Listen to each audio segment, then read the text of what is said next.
കാലാവസ്ഥയിൽ മാറ്റം സംഭവിക്കുന്നു. പല സ്ഥലങ്ങളിലും അതിതീവ്ര മഴ, അതിശക്തമായ കാറ്റും സംഭവിക്കുന്നു.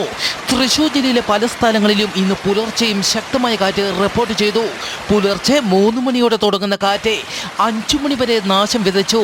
നിരവധി വൈദ്യുതി തൂണുകളും തകർന്നു. കോഴിക്കോടും ഇന്നലെ കനത്ത മഴയും കാറ്റും റിപ്പോർട്ട് ചെയ്തു. സംസ്ഥാനത്ത് ഇന്നും കനത്ത മഴ തുടരും. വരുന്ന ഞായറാഴ്ചയോടെ വേനൽ മഴ വീണ്ടും ശക്തി പ്രാപിക്കും.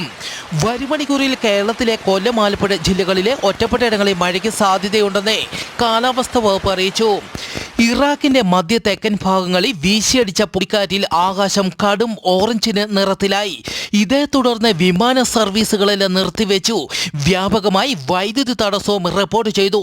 ഇവിടങ്ങളിൽ ശ്വാസം മുട്ട് കാരണം 2000-ഓളം ജനങ്ങളെ ആശുപത്രിയിൽ പ്രവേശിപ്പിച്ചു.